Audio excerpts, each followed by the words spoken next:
Jay Sano without intro music. Jay Sano with intro music. Intro music remix. Jay Sano 19. Jay Sano 19.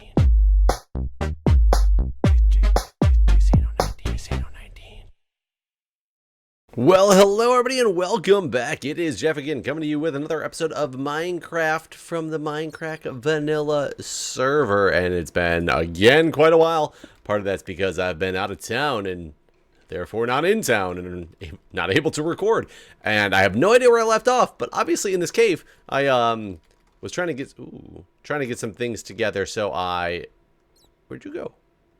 So I took the time to just smelt some of the stuff that I had in my inventory while I just somewhat prepared. Hello?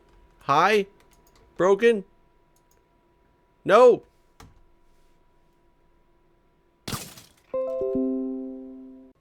Okay guys, I am back. Strangely, I lost 0 health. I don't know exactly what happened there. It said my display driver stopped working. I've been having problems with my computer lately. And I was down here fighting a skeleton, and it froze, and he was shooting at me, but apparently he died, and I lost no hearts. Something like that, and he died with the hell down here? How did that happen? They must have started fighting each other or something. I don't know. Either way, you know, the joys of computer ownership and video game recording and things of that sort. But either way, I was saying that I was not home, and therefore I was not able to record not just Minecraft, but anything at all. I was not able to record. So either way, we are here now at home. I was gone to Michigan for a week, which was a fun and exciting week. I am still a member. There was a lot of questions and people were very confused at how I was in like Michigan. They were like, I thought you lived in DC. I tried to explain it in the video, but they were very brief vlogs that I was doing from there. Here's the Is there an endermite somewhere? Or is it the purple? Weird. And of course Java has a new update and it wants me to install it right now, and it has to make noise to tell me that. But anyways, I do live in Washington, D.C. I've lived here since like 2007 time frame when I went to nursing school. Prior to moving to DC, I was part of the National Ski Patrol at in Michigan, back where I'm originally from, at a resort that many of you knew called Mount Holly, and it's one of the bigger resorts in lower Michigan, which does not mean anything about it being big. I'm just saying it's bigger. I'm giving you a comparison. We have a 900-foot elevation. Oh, yeah. I mean, like, we're talking crazy town here. Watch out for altitude sickness when you go into a place like that. 900 feet, woo! I mean, you got most buildings are taller than that in D.C., so it's not what they call a big resort. This cave is freaking huge. It's not what they call a big resort, but it is one of the bigger ones in lower Michigan. Either way, I've been doing that since I was 16 years old. My father was on the ski patrol, and when it was exactly 10 years after he joined the patrol, I was old enough to join the patrol, and I said, I want to join the patrol, and he said, okay, and he helped me get like all registered and set up for it, and I joined the patrol. And the cool thing is, 10 years after that, my mother joined the patrol as well, so now it's like one of those family bonding things. Is the reason I continue to do it is because it's my mother, my father, and myself. Whenever I go back to Michigan, it's something we can like still bond over as people who obviously have their own lives, and you grow apart from your family after a while just because of the nature of what you do. Granted, I am a nurse now, and my mother was also a nurse. I did not go into nursing because my mother was a nurse. However, I went into nursing after being a computer engineer because that was a far fall, because I wanted to change up from what I had been previously doing. Didn't like it so much just sitting in a desk all day long, which, like, if you follow my channel at all, ironically, is kind of what I do again, but, you know, that's a whole different story. But when you get older and your parents are unable to basically help you like they did when you're a kid, your parents are the people who get you through, you know, through life.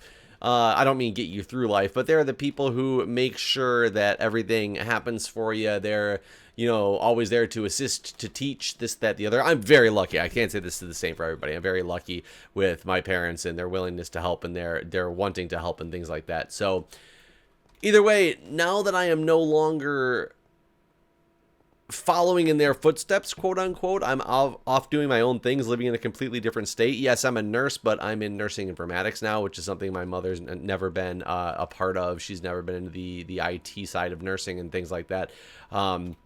So nobody in my family's ever been part of the fire department. My father's a police officer, though, so he understands kind of that area. His police station, for right before he retired, was connected to a fire department. It was one of those joint stations, but he was on the police side, and there was a fire side as well.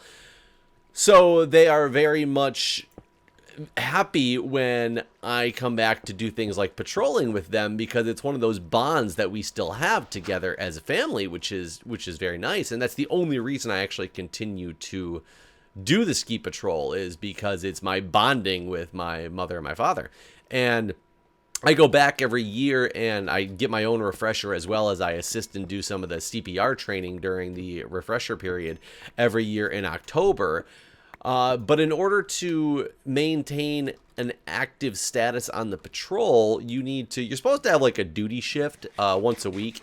But there's exceptions that can be made. Like for myself, I can maintain my active status as long as I can get 60 hours of on-hill hours in every year. And part of that is because of all the assistance I do, like with the refresher and things like that, off the normal cycle that other people don't take part of. I've looped back through this cave like 3 different times. I could have sworn there was that huge area I had somehow just made it into and can no longer find, which is very, very strange, because it is definitely around here somewhere. Huge dark area I want to go explore that I cannot seem to get back to. But either way, so that's what I was doing back in Michigan. And when I went back, I was back for a week. I took a week off of work to go and, quote unquote work, but volunteer work, because the ski patrol is volunteer, just like the fire department is. Here we go. And it was not a vacation for what most people would take as a vacation. I went out there and I was there from Sunday through Friday. I mean, I drove home on Friday. But it was literally, I would get up and go to the ski hill when they opened at 9 or 10 o'clock in the morning, depending on which day it was. And I would leave after they closed at, 10 or 11 o'clock. Whoa, boy. At 10 or 11 o'clock at night, because they needed to make sure I got my hours in. And I didn't have to do open to close every single day in order to make my required hours. So I did build in some time to be able to leave a little bit early. Julia came back with me. We went out for like Valentine's Day dinner and things like that on Valentine's Day, the first day that I was back. But it was essentially a week of quote unquote working, and I got to do a lot of snowboarding. Got to just have fun, but it was still, I was there for a purpose and for work. So it wasn't just a vacation, go back, visit friends, and have a good old time. I was actually like busy doing a lot of stuff. But to clear up the confusion, that is why I was back in town. And yes, I still live in Washington, D.C. I'm back in Washington, D.C. now, but I needed to spend a lot of time on the ski hill in order to make sure I could maintain my active status with the department. And I had a good time. It was great. Got to see the family again, got to hang out with my family. Got to get a lot of snowboarding in, which I didn't actually get to. I was not active at all last year because I was unfortunately I was going to go back over Christmas break last year, both last year and this year. And last year I actually got really sick over Christmas. And by the time I was better, I only had like 2 more days off and didn't have time to, go back to Michigan anymore. But that definitely put a hinder in those plans. This year, I kind of planned the same thing, and I had taken a week vacation between Christmas and New Year's to be able to go back and get a lot of skiing in over the break. Unfortunately, the weather in Michigan did not cooperate, and it was like 60 degrees that whole time frame, and the ski hill was closed. So I canceled that vacation and moved it till right now, and that's why I was gone for the week. So that's just an update for everybody else on that. Now, also, I had to come back when I did because It's Saturday today when I'm recording this, and most people would be like, well, why would you come back on a Saturday when you won't start work again until Monday? And I had to come back on Saturday this week because I had to be back by this morning because I started a new class for the fire department that's going to be every Saturday from 8 until 4 for the next 5 weeks. So that's going to take up some time, but that's not too big of a deal. The bad thing is, after this class ends, I actually have another class that I'm starting in a few, like 2 weeks after this particular class that I'm in ends. I have 2 different classes that I'm taking, so my schedule is going to, again, get extremely hectic just because I'm getting some classes in to be able to, for one, to prepare for my next promotion. Not that I'm, like, ready for the promotion yet, but you have to take certain classes in order to get promoted to the master level. So I'm just getting those out of the way when I can actually fit them into my schedule. And then the other class that I'm taking is called EVOC B, which is the engine driver class. My station is extremely short on engine drivers, and I really didn't have any plans to become an engine driver, but people at my station kept asking me, like, hey, you're eligible. When are you going to go take the EVOC class? Go take the EVOC class, Jeff. We need more engine drivers.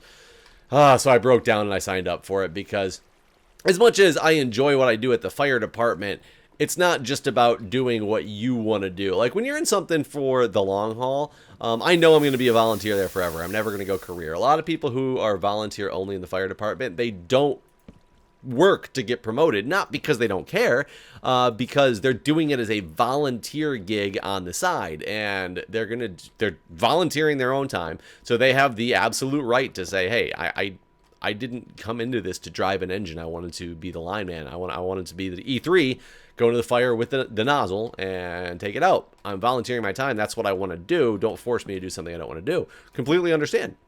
A lot of people want to do that. A lot of people are doing this.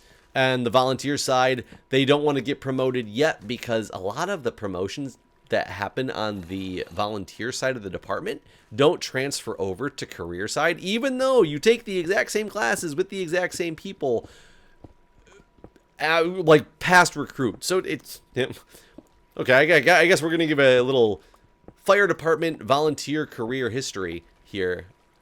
I thought I heard a zombie over there, but I guess not.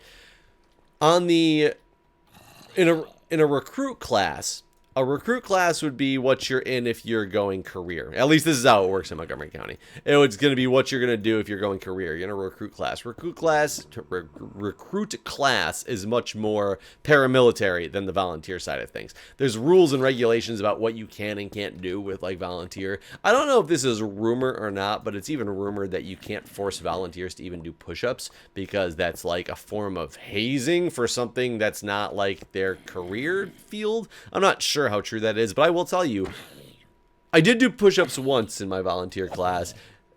It was because, like, everybody, like, somebody messed up and somebody kept stepping over a ladder, and that's a big no-no, and they got in trouble. And they did it enough times where our master firefighter who was training the class, our instructor, was like, everybody get down and give me 20, and he said it, like, in a way, like, a very frustrated, as in, like, come on, man, if you're not going to be able to learn, let's make everybody do something briefly just so they keep you in line as well. It wasn't the typical military style of, oh, he fucked up, everybody get down and give me 20, this is how it's going to be. It was more of a last-ditch effort. Nobody cared. Everybody kind of laughed about it. It was kind of funny because the whole thing leading up to it was kind of funny. Like, this guy wasn't trying to be dumb. He just kept doing the same stupid thing over and over and over again and kept getting in trouble. And he was one of those people who he would acknowledge his mistake. He'd be like, God damn it, I did it again. How am I so dumb? Why do I keep doing this? Like, why am I doing this habit? But either way, like, so there's a big difference with the recruit class that you take for your Fire 1 and Fire 2 and your EMS class. Once you get past that, however, my rescue tech class I took with all career people. So all the career people who were in rescue tech, because I took a dayside class, and most volunteers don't take dayside classes just because most volunteers have day jobs. So they usually have night and weekend classes set up for volunteers. Career people can get in those too if they so choose to, and the volunteers are allowed to get into the classes that are set up for the career schedule as well. Like I said, I've done that a number of times. However, many of these classes don't actually count, and you have to retake them if you go career. I'm not 100% certain as to why. Some of them work and they transfer. Some of them, sometimes it's just the promotion itself that doesn't transfer because there's different requirements for what's officially needed. Like, I can become a master and a lieutenant on the volunteer side without being an engine driver. However, on the career side, you have to be an engine driver before they will promote you to a master or a lieutenant. So that promotion itself will go away, but some of the classes will still count. But either way, some of the people who aspire to go career don't want to, waste their time and take a class now that they're going to have to take again if they get hired on by the county. So, I mean, it makes sense. It's understandable. The thing is, there's never a guarantee you're going to get hired on by the county. And if you don't get hired on by our county and you go to a different county, they might actually count the class if you take it. And therefore, you would actually just be promotion potential ahead of other candidates if you did that. So it all depends on how you look at it. But the whole point was, I personally went into the volunteer service knowing that I was going to stay a volunteer. I wouldn't switch over to career side because, for one, I do enjoy nursing. Even if I went back to the bedside, well, I would actually enjoy that more.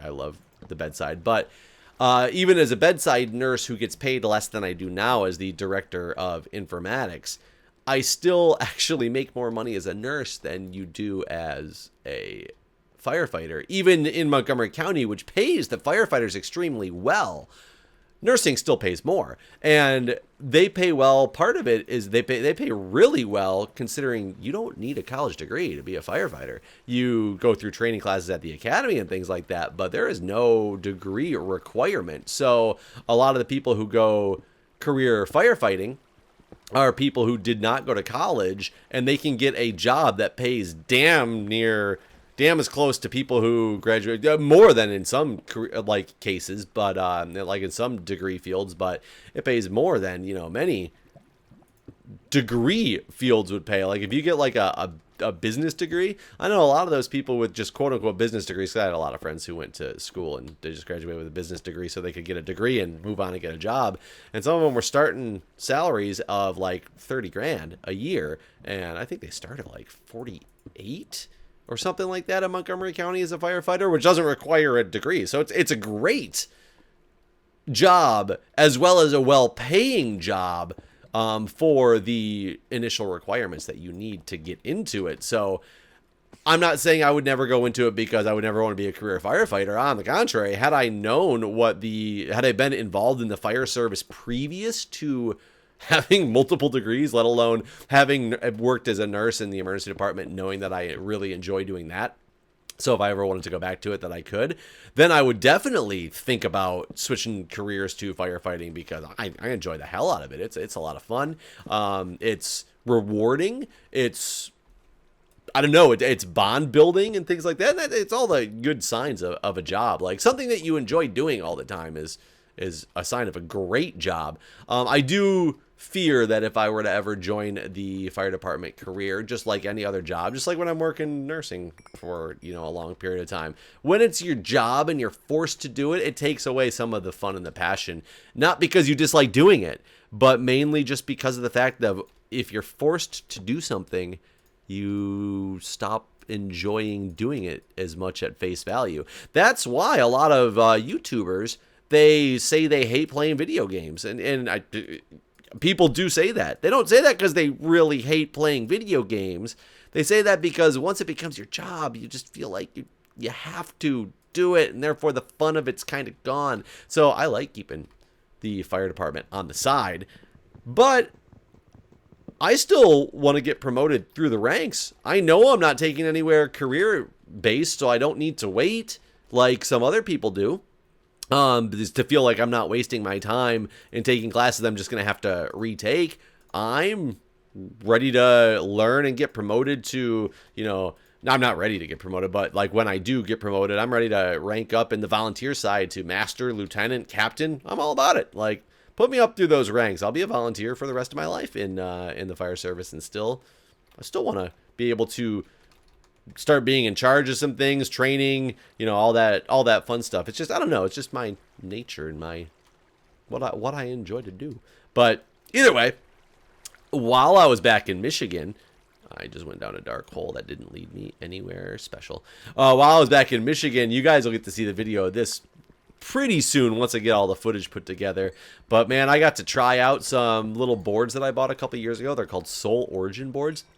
They're basically take a snowboard and cut it in half. Ooh, that was scary. Take a snowboard and cut it in half. And that's what a Soul Origin board is. It's got independent bindings, but it's set up just like a snowboard. So you're still sideways. It's not like you're wearing two different skis, or you are wearing two different skis, but they're still snowboard settings, so you're going sideways.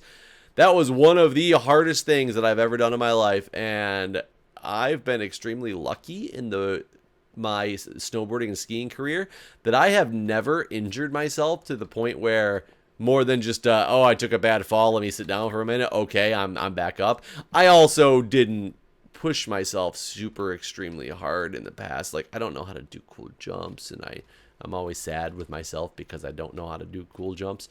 But playing with these little boards, not only does it work some crazy, crazy, crazy muscles that I didn't know existed just because of the design of it and the way that it's set up, but I took a nasty, nasty fall, and I'm pretty confident that I have broken rib.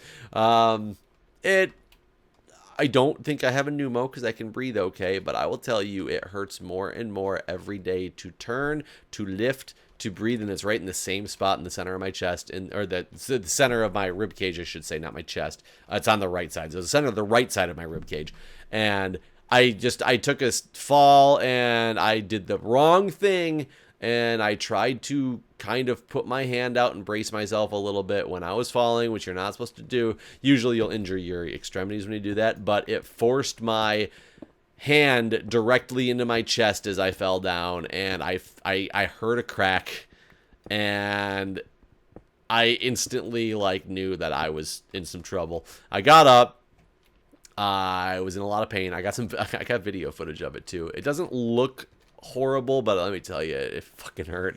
I had to go back inside for about 20 minutes. I came back out. I felt a little bit better. I gave it another go and did a couple more runs, and was being so cautious not to fall and not fall hard because I knew how much it hurt. And then I strapped the normal snowboard back on and was not even doing anything major with the snowboard anymore. And now it's 2 days post fall, and I woke up this morning and it's like the pain is just getting worse and worse. Oh God, it hurts to laugh to even talk about it. So hopefully I'm not gonna have any major injuries or firefighting hurting problems, because my office job, whatever, broken rib, because you don't do much about a broken ribs, pending that it doesn't interfere with your lungs, pending you don't get a pneumo or anything like that. You don't do anything. They just got to take time to heal. And an office job, no big deal. I just got to take it easy and not overstress myself, just moving around or lifting things. But in the fire service, it could cause problems if it doesn't get better in the next day or two. Because I'm hoping it's just muscle related. But the fact that I heard the pop, the crack, and yeah, so we'll see how that goes. I'll keep you guys informed. But don't worry, it's not really hurting me on doing too much else. I can still, I can still make videos. I can still watch TV. I can still drink beer. I know you guys were extremely worried, but Jeff, what are you going to do about beer? Don't worry, I can still drink the beer. So it's all good. Speaking of which, I guess it's just going to turn into kind of a mini recap episode. Survivor. I didn't know there was another episode or another season of Survivor starting, and I realized that there's an episode I need to watch. So I got to get caught up in Survivor, and I'm not doing a recap with anybody this year. And I mentioned that in my last vlog, and somebody had a great suggestion, and they said, "Why don't you just do a recap on your own while playing some type of game?" Like a Survivor-esque game. So I might do that, and I got a couple ideas in mind of what game I'm going to play, but I got a couple ways I might go about this. Unfortunately, it's pretty late in the other season, but the other show that started again a couple weeks ago now, I think there's already been 4 episodes, but I'm into it. Redneck Island next season has started and is going, and maybe I can do a dual recap of the 2 of those. But like I said, Redneck Island's already 4 episodes in, but I think you guys would enjoy it just as much anyway. So if I combined the 2 into a recap, I don't know what game would fit the bill for that. But what I was thinking was Survivor, Survival, maybe 7 Days to Die, because I need to get into 7 Days to Die now that they reset the server, and now that I'm back home and have the time and ability. Well, I don't really have the time, but I have the ability to. It'll be something to be able to do to talk about while I'm playing that game, because you guys know the basis of 7 Days to Die. There's so many other perspectives of it you guys are watching out there. You don't want to see me starting from scratch and just being like, oh, look, I got to get this now. Look, I got to get this now. Dude, I have no freaking idea how to play that game. I'm learning as we go, but you guys are sick of watching people learn that game, I'm sure, because that's, what a lot of people are playing now. So instead of that, maybe I'll just be learning the game and talking about the game just like I do with Minecraft, and turn that into my, Survivor recap show as I'm getting my bearings in 7 Days to Die, and talk about, Redneck Island and things like that. That's a possibility. Excuse me, man. I got the hiccups or something like that. Otherwise, I have one more game I got coming in the mail. But I need to know how it's played first. I got some things I'm gonna try on my channel, for my channel and for myself, in a little bit here. Ooh, mushrooms. That I ordered some games and I'm gonna try. It just depends on the controls. I know it's all cryptic talk, and you guys don't have any idea what I'm talking about anymore. And frankly, I don't have any idea what I'm talking about anymore. So either way, I got some ideas for that. If you guys have any suggestions, that would be great. I still want to get into Scrap Mechanic, and I have the game, and I have not even turned it on yet because I just got busy with getting ready to go out of town. I don't know. I'm all over the place right now. For those who are watching the What Do We Know podcast, which is not many of you guys, because it only gets about 100 views a video, so if the 100 of you guys who watch that happen to also be watching this right now, just to let you know, I'm not sure how much longer I'm going to be doing that for. It's just a temporary thing. It's very difficult to fit that into my schedule. The Mike and Mark, they're only pretty much available on Friday and Saturday evenings to try to do that recording, is when we can get together for that. And unfortunately, with my schedule and everything else that I do, Friday and Saturday evenings are the only times I have to be able to actually go out and do things. And Julie is getting a little bit upset the fact that I always decline going out on weekends because I have to do the podcast recording. Because it's not that they record it if they recorded on Friday nights at 6 p.m. and we could get some podcasts out of the way, they always like to do between 8 and 9 o'clock on Friday and Saturday night. And it's just because that's what it works better. Mike's kids go to bed and he can put them to bed and come down and talk. The problem is, I don't have kids right now. Julia still wants to go out and do some things, go hang out at the bars with some people, some happy hours, things like that, happy hours that lead into, long nights of, just having fun and hanging out with people, and it really is getting in the way. And I've tried to explain that to Mike and Mark, and I don't think they quite understand the plight that I'm having with it. So unfortunately, I do have to say, if you guys are out there and big fans, I might be taking a little hiatus from it. I plan on returning to it, and I want to do it as much as I possibly can. It's just like I said, it's really interfering with my schedule. Little baby zombie villager. It's really just interfering with my schedule and my ability to have a social life mixed with everything else that I do. So I think it's one of those things I might just have to. Oh, you son of a! I might just have to cut out of the schedule for a little bit. I'm not sure. Like I said, if it was not the weekends, how can I not? How can you do? Oh my god. Okay, in case this goes horribly wrong, which is about to. Put that up on the screen. Run like the freaking wind.